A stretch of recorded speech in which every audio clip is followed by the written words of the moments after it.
Hey YouTube squad, this is Love and Hip Hop Family Reunion Review Season 1 Episode 6, Bothered, which is the last episode. This is the second to last episode because next week they're going to do the finale, and it's 7 episodes, no reunion, no nothing, and we're Gucci, we're good to go. This is by far, I think, the calmest Love and Hip Hop I've watched since the franchise started, but it's more so that we had a lot of meaningful situations that happened with some drama that I'm going to get into this episode. So we started off with where Mama D's pulling a grown lady wisdom move because she decides to talk to Judy.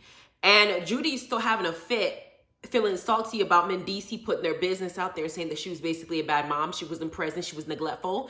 And he was speaking his truth. Now, I understand not wanting to put your business out there and as a bad mom because you felt like you were young and that's an excuse. This is the thing. I can understand that Judy being young, okay, having a child at 15 years old, she herself was a child. So she didn't really know how to raise a child. At the same time, I also am a firm believer that if you're making adult decisions, then you have to have adult responsibility and you're going to have adult responsibility. So you're going to have to take the brunt of whatever comes along with it because you were fucking at that age. So you had Mendeecees. Mendeecees was younger than you. He was the baby. He looked up to you as your mom. And if his memory is that your ass weren't there, who are you to refute it? Because Mendeecees is trying to pour out his soul, basically saying, you know, I know that you've grown. I know that you've changed, but these are the things that I had to deal with because I had people handing me drugs to sell at 6 years old. That's not something that's normal for a child. Me being a parent right now, knowing all these are things that I can't put my own children through. So he wanted some kind of closure, some kind of acceptance, some kind of acknowledgement that this is what he went through. So it's just not all in his head. And Judy's ass is making it about herself and being selfish. And Mama D sitting up here saying, you know, Scrappy had to talk to me about some of the things that I did. For example, having him sleep in the room while the hoes I'm pimping are in your bedrooms fucking. So I had to apologize for those things because as a mom, I didn't realize how it was going to affect my son. Instead of Judy doing that, Judy's sitting up there acting like she's the victim and Mendeecees having to give her some affirmations and help boost her confidence. Talking about, Mom, I'm so proud of you. You was kind. You was smart, baby. You was important. So I want you to know all these things because I want you to understand that when I need help, I always come to you. And she's like, yes, you do. And I'm just sitting there like, this is the most immature adult mother at her age I have ever seen. And prior to this scene starting, she was pulling Mendeecees aside saying that Yandy shouldn't be telling him stuff and that whenever he responds to her that he needs to think about what he should say first because it's probably Yandy putting stuff in his head. And then in the confessional, this old petty ass woman admitted that the reason why she said that is to get under his skin.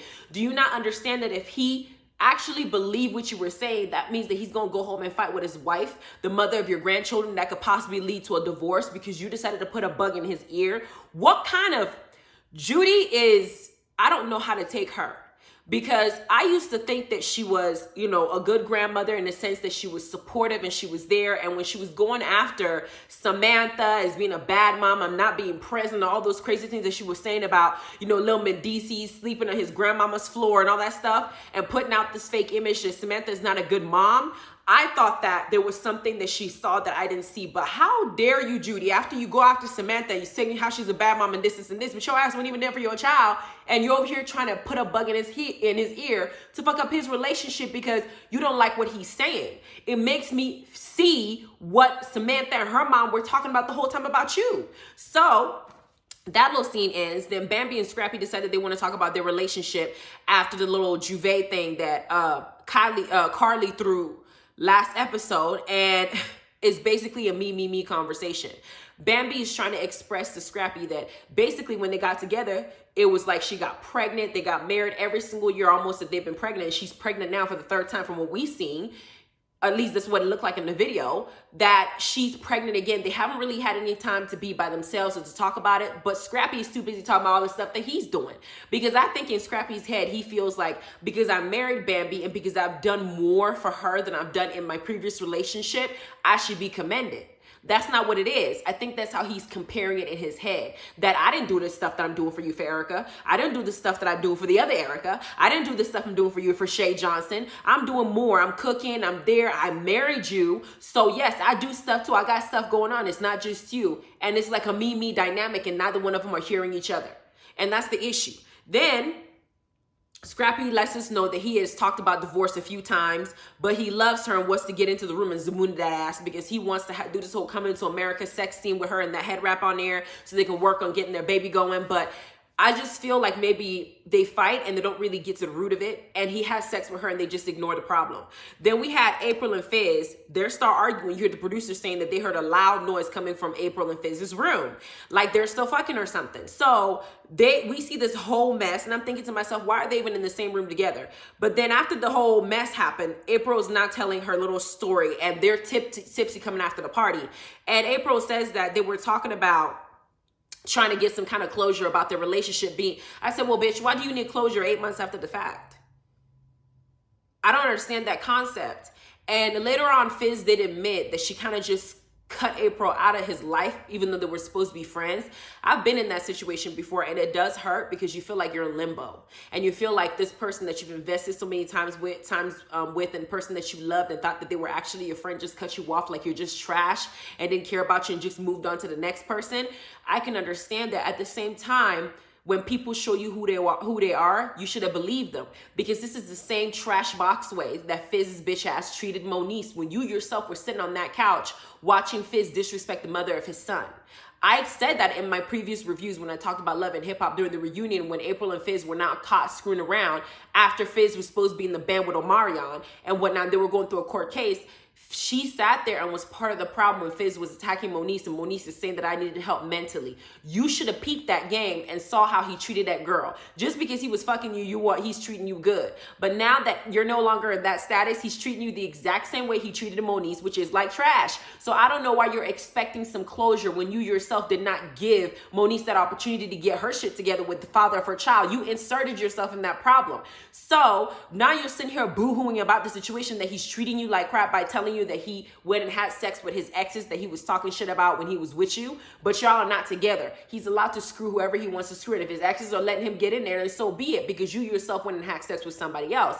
Now, I understood when she was crying to Bambi and Sierra, talking about that Drew went up to the exes, that she, he was trying to throw it in her face, and that, he was sleeping with people that he dogged out when they were together. And then she starts crying, goes in this rant of a man, black men do black women wrong, and she wants to speak to all the black women that are out there doing everything and being supportive and motivating their man. And then the black man got to come home and he doesn't really do anything to motivate her, and she got to keep her body right. After having a baby, she got to get her vagina together. She has to make sure she's pretty for him, all that stuff. And I'm just looking at her like, girl, in every relationship that you're in, you are always the victim.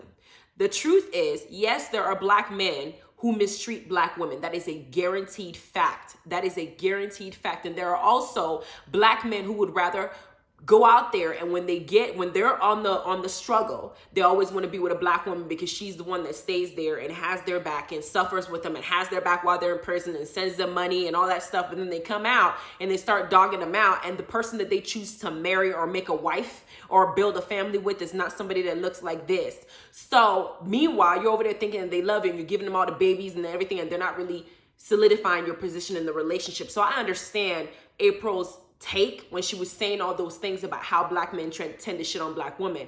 I get that. But April, you have not carried yourself like a woman that deserves to be respected. Let me say it again.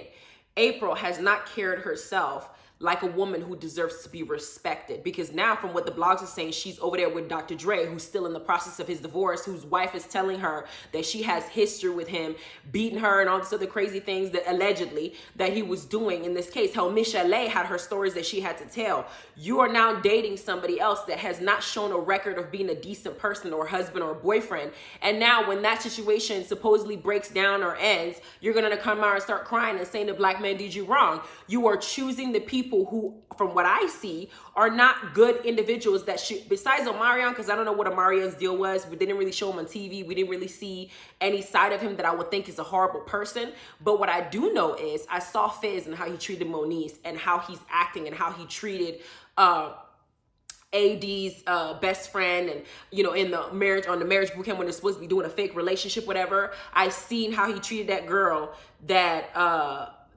Nikki, I think, threw her stuff at, talking about she's the what do you call her? He said she's the appetizer. He called her an appetizer, referred to her like she's a piece of food. And I've seen this character. This is what he's shown. So when somebody shows you who they are, believe them.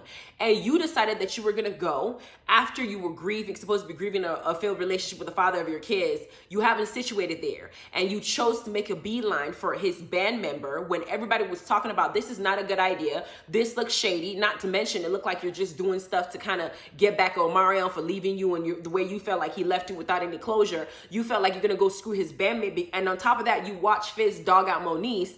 What makes you think that you have done things to gain his respect? Because now you're seeing the side of him that he's shown you from the beginning. You just thought it wasn't ever going to be directed at you because you thought that you were just the hot shit. So now that you're sitting up here crying in the camera talking about black men don't do stuff for black women and stuff like that. Yeah, I understand that struggle, girl. But I also feel like you have a hand in the circumstances that you find yourself in. That's just a fact of it. I'm not going to change my mind. Now we have the next scene that we got the family reunion game night. Drew decides that he wants to stay away from April because he don't want to April wants to find and have a conversation no matter what, but he doesn't want to deal with her. And April says in her confessionals that if he doesn't come talk to her, she's going to come talk to him because she wants closure. Closure is not what she got from Omarion. She's not going to let another B2K person not give her closure in this relationship. Then Drew decides to go ahead and talk to Ray J about what happened and, you know, how he felt and how she was asking questions about who he was screwing 8 months after the fact that he was honest with her and she didn't like it. And then he said that he told April to leave. And I'm just like, He told April to leave. He told April to get out. I've seen several girls that he said that to, including Moniece. So what's the difference? The fact I see is Drew has not been able to keep a healthy relationship and April hasn't been able to keep a healthy relationship. Y'all are one and the same. So Scrappy and Bambi decide to go to dinner because Scrappy wants to wine and dine her. And every time that they decide to talk, they're arguing because Bambi's trying to say something and Scrappy's cutting her off and getting all defensive and feeling like somebody's blaming him or pointing the finger at him and they're arguing. In the meantime, you got this weird ass animal stalking them while they're trying to have a private moment. So they decided to just get up and go back into the game night. Then Mama D, being as drunk as she is, decides to make a beeline for Trick Daddy, talking about, with my third drink, Trick Daddy looks as sexy as hell. I'm just like, Trick Daddy and sexy does not go in the same sentence for me. That's just where I'm going to leave it at that. And he has nothing to do with his lupus. He has nothing to do with his complexion. But I saw his pictures when he was younger as well. He wasn't a man that's not handsome. It was just, I just don't think Trick Daddy is the type of person that I would associate with the term sexy. Handsome, maybe. Attractive, maybe. You know, whatever. That's what you feel. But sexy? No, ma'am. But you got Mama D who haven't had some from Ernest in a long time and she's drunk. So a drunk mind's going to look at, you know, everybody's beautiful when you got enough liquor in your system. So she calls Trick over and Trick is sitting up there, sitting on the couch and she's asking him about lamb chops and how many lamb chops he's made. I'm thinking, where the hell is Joy in this whole thing? But as she's talking to him, Trick is over there doing this because he's like, I like young girls. Episode ago, he was trying to get into April's pants. And Mama D's like, I'm trying to get into that. And Trick Daddy's like, I will not hit Mama D with a car. She's too old for me. And the entire ordeal was just so funny watching Mama D hit on Trick Daddy and Trick sitting up there talking about, I'm trying to escape this situation like he was about to be raped. Then we had Ray J decided to convince April to talk to Fizz because he feels like they have some unfinished business and if they really talk to each other in this crowd, they could really fix it, right? Now, April decides to talk to him and she asks him about who he was screwing, like he said before. And Fizz says that the girl I fucked wasn't your friend, so it shouldn't be a problem whether she was my ex or not. April storms out saying that that's trifling. And I'm sitting here listening to Fizz talk and I don't understand why April is upset.